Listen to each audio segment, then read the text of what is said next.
heureuse de vous retrouver sur ma chaîne Cook Like a Champ pour une nouvelle recette. Aujourd'hui, je vous propose de faire un pâtisson farci aux chèvres frais.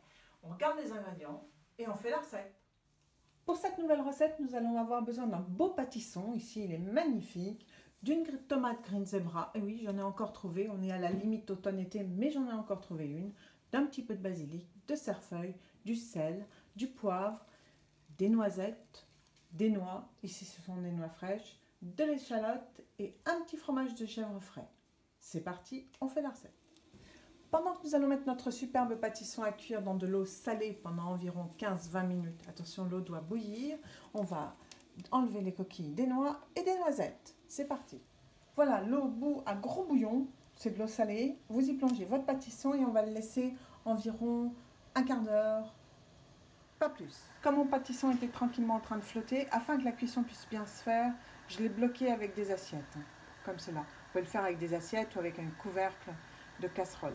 Voilà, on laisse un quart d'heure, mais on va quand même venir voir dans 10 minutes. Vos noisettes et vos noix sont décoquillées. Maintenant, vous prenez vos deux échalotes, vous les épluchez et vous les émincez très finement. Vos échalotes étant terminées, vous allez prendre votre Green Zebra, vous la mettez en quartier, vous les pépinez et vous en faites des petits dés.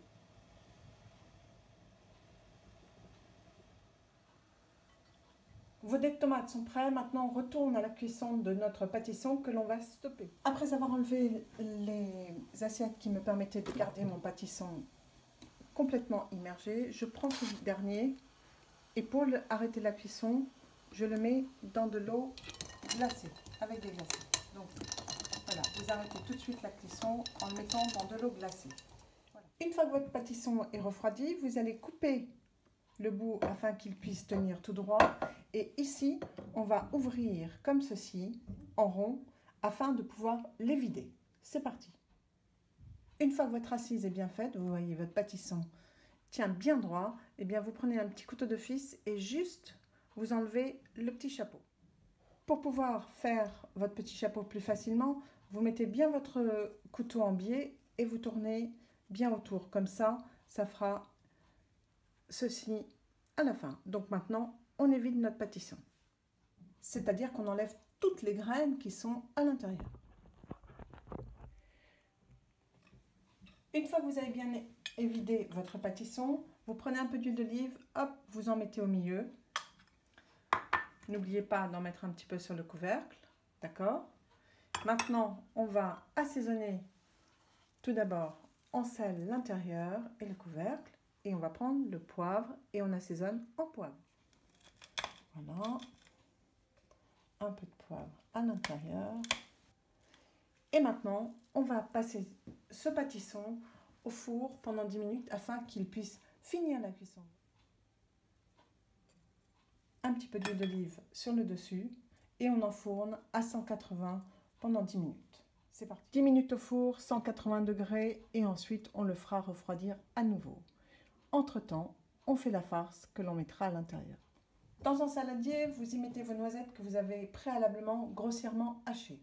On y ajoute les noix fraîches, puis nos échalotes rouges et notre échalote grise. On y ajoute les dés de tomates Green Zebra. On y ajoute le cerfeuil grossièrement haché. Et pour finir, on y ajoute notre chèvre frais. Voilà. Maintenant, on va mélanger et on assaisonne en sel et en poivre.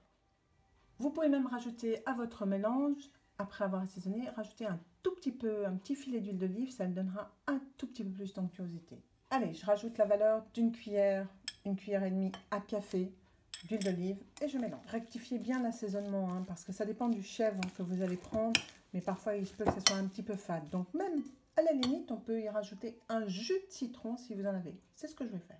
Allez, on y rajoute un petit peu de citron et on mélange. Et le tour sera joué. Après 15-20 minutes de four à 180 degrés, je viens de sortir notre pâtisson. Alors deux solutions, soit vous mettez votre farce maintenant et vous le servez chaud-froid, soit vous attendez un peu comme moi qu'il refroidisse pour pouvoir y insérer votre farce. Voilà ce que donne votre pâtisson après cuisson à l'intérieur. Je peux vous garantir que 1, c'est très chaud et 2, la senteur est absolument magique. Bien, mon pâtisson a un peu refroidi, donc maintenant je vais finir de le dresser. d'y mettre la farce et on le dressera ensemble. Donc je le remplis de farce. Une fois que votre farce est à l'intérieur de votre pâtisson, on va un tout petit peu le décorer quand même. On va y planter quelques bouts de tomates vertes.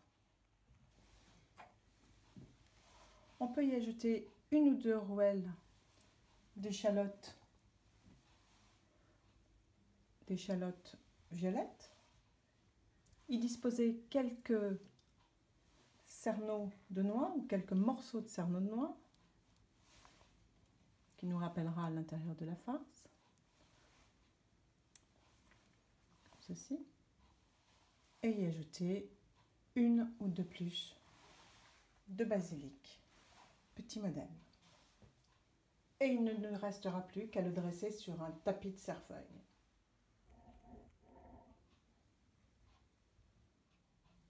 Et bien voilà, j'espère que cette nouvelle recette vous aura plu et séduira vos amis si vous la leur faites. N'hésitez pas à me le faire savoir dans vos commentaires, n'hésitez pas non plus à liker ma vidéo et à vous abonner. Nous on se retrouve très prochainement sur ma chaîne Cook Like a Champ pour une nouvelle recette. Salut à tous!